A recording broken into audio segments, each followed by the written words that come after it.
ಶುಭೋದಯ, ನಮಸ್ಕಾರ, welcome to Yoyo Kannada. ಬನ್ನೀಗ ನೋಡೋಣ ಈ ದಿನದ ಟಾಪ್ 5 ಬ್ರೇಕಿಂಗ್ ನ್ಯೂಸ್.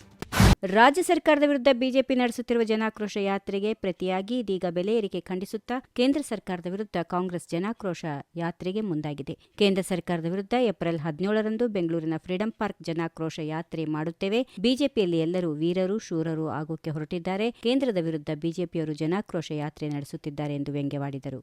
ಬಿಜೆಪಿ ನಮ್ಮ ವಿರುದ್ಧ ಯಾತ್ರೆ ಮಾಡುವಂತದ್ದು ಏನೂ ಇಲ್ಲ. ಕೇಂದ್ರದ ನೀತಿಯಿಂದ ಎಲ್ಲಾ ವರ್ಗದ ಜನರಿಗೆ ಸಮಸ್ಯೆ ಆಗಿದೆ. ಬಿಜೆಪಿಯವರು ಕೇಂದ್ರ ಸರ್ಕಾರದ ವಿರುದ್ಧ ಜನಾಕ್ರೋಶ ಯಾತ್ರೆ ಅಂತ ಬೋರ್ಡ್ ಹಾಕಿಕೊಳ್ಳಲಿ ಎಂದು ಡಿಕೆ ಶಿವಕುಮಾರ್ ಲೇವಡಿ ಮಾಡಿದರು. ಜೆಡಿಎಸ್ ಪಕ್ಷದಲ್ಲಿ ಮಹತ್ವದ ರಾಜಕೀಯ ತೀರ್ಮಾನ ತೆಗೆದುಕೊಳ್ಳಲಾಗಿದೆ. ಮಾಜಿ ಪ್ರಧಾನಿ ಎಚ್.ಡಿ. ದೇವೇಗೌಡರು ತಮ್ಮ ಮೊಮ್ಮಗ ನಿಖಿಲ್ ಕುಮಾರಸ್ವಾಮಿ ಅವರಿಗೆ ಜೆಡಿಎಸ್ ರಾಜ್ಯಾಧ್ಯಕ್ಷ ಸ್ಥಾನವನ್ನು ನೀಡಲು ನಿರ್ಧರಿಸಿದ್ದಾರೆ. ಈ ನಿರ್ಧಾರಕ್ಕೆ ದೇವೇಗೌಡರು ಹಲವು ಬಾರಿ ಆಲೋಚನೆ ಮಾಡಿ ಚಿಂತನ ಮನನ ಮಾಡಿದ ನಂತರ ತೀರ್ಮಾನ ಮಾಡಿದ್ದಾರೆ. ಪಕ್ಷದ ಮುಖಂಡರು ಹಾಗೂ ಕಾರ್ಯಕರ್ತರು ದೇವೇಗೌಡ ಕುಟುಂಬದವರು ನಾಯಕತ್ವದಲ್ಲಿ ಮುಂದುವರಿಬೇಕು ಎನ್ನುವ ಒತ್ತಡ ತಂದ ಹಿನ್ನೆಲೆಯಲ್ಲಿ ಅವರು ಈ ಹೊಣೆಗಾರಿಕೆಯನ್ನು ನಿಖಿಲ್ಗೆ ನೀಡಲು ಒಪ್ಪಿದ್ದಾರೆ. ಇದೇ ವೇಳೆ ಈ ತೀರ್ಮಾನಕ್ಕೆ ಪಕ್ಷದ ಶಾಸಕರು ಮತ್ತು ಪ್ರಮುಖ ನಾಯಕರು ಸಹ ಸಮರ್ಥನೆ ನೀಡಿದ್ದಾರೆ.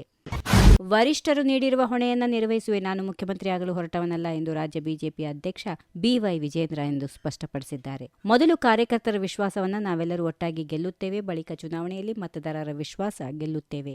ರಾಜ್ಯದ ಅಭಿವೃದ್ಧಿಯ ಸಕಾರಾತ್ಮಕ ಅಂಶಗಳೊಂದಿಗೆ ಜನರ ಮುಂದೆ ಹೋಗುತ್ತೇವೆ. ಎಲ್ಲರನ್ನ ವಿಶ್ವಾಸಕ್ಕೆ ತೆಗೆದುಕೊಂಡು ಕೆಲಸ ಮಾಡುವೆ ಎಂದರು. ರಾಜ್ಯದ ಕಾಂಗ್ರೆಸ್ ಸರ್ಕಾರ ಟೀಕೆ ಸತ್ಯವನ್ನ ಸಹಿಸದ ಸರ್ಕಾರ, ಹೀಗಾಗಿ ಎಲ್ಲರ ಮೇಲೂ ಕೇಸ್ ದಾಖಲಿಸುತ್ತಿದೆ ಎಂದರಲ್ಲದೆ ಮುಖ್ಯಮಂತ್ರಿ ಸಿದ್ದರಾಮಯ್ಯ ಅವರಿಗೆ ರಾಜ್ಯದ ಅಭಿವೃದ್ಧಿಗೆ ಬೇಕಾದ ಯೋಚನೆಯಾಗಲಿ, ಸರ್ಕಾರದಲ್ಲಿನ ವಿವಿಧ ಹಗರಣಗಳ ಸತ್ಯ ಈಗ ಹೊರಗೆ ಬರುತ್ತಿದೆ ಎಂದು ಅವರು ಟೀಕೆ ಮಾಡಿದ್ದಾರೆ.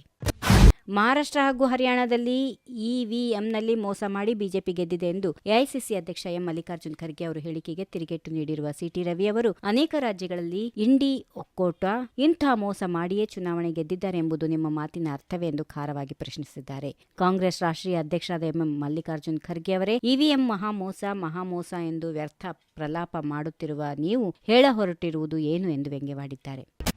ಭ್ರಷ್ಟಾಚಾರದಲ್ಲಿ ಕರ್ನಾಟಕ ನಂಬರ್ 1 ಎಂದು ಸಿಎಂ ಅವರ ಆರ್ಥಿಕ ಸಲಹೆಗಾರ ಹಾಗೂ ಕಾಂಗ್ರೆಸ್ ಶಾಸಕ ಬಸವರಾಜ ರಾಯರೆಡ್ಡಿ ನೀಡಿರುವ ಹೇಳಿಕೆ ಸರ್ಕಾರದ ಕಾರ್ಯವೈಖರಿಗೆ ಹಿಡಿದ ಕನ್ನಡಿ ಎಂದು ವಿಪಕ್ಷ ನಾಯಕ ಆರ್ ಅಶೋಕ್ ಟೀಕಿಸಿದ್ದಾರೆ. ಸಿಎಂ ಸಿದ್ದರಾಮಯ್ಯ ಸರ್ಕಾರದ ಆಡಳಿತ ಯಂತ್ರ ಕುಸಿದು ಬಿದ್ದಿದೆ, ಹೀಗಾಗಿಯೇ ರಾಜ್ಯಾದ್ಯಂತ ಜನಾಕ್ರೋಶ ವ್ಯಕ್ತವಾಗುತ್ತಿದೆ. 20 ತಿಂಗಳಲ್ಲಿ ಸಿಎಂ ಸಿದ್ದರಾಮಯ್ಯ ಸರ್ಕಾರದ ಬಣ್ಣ ಬಯಲಾಗಿದೆ. ಅವೈಜ್ಞಾನಿಕ ಗ್ಯಾರಂಟಿ ಯೋಜನೆ ಜಾರಿ ಮಾಡಿದ್ದರಿಂದ ರಾಜ್ಯದ ಖಜಾನೆ ಬರಿದಾಗಿ ಸರ್ಕಾರ ದಿವಾಳಿಯಾಗಿದೆ. ಒಂದೇ ಒಂದು ಅಭಿವೃದ್ಧಿ ಕಾರ್ಯಕ್ರಮ ಅನುಷ್ಠಾನ ಆಗುತ್ತಿಲ್ಲ ಎಂದು ವಾಗ್ದಾಳಿ ನಡೆಸಿದರು.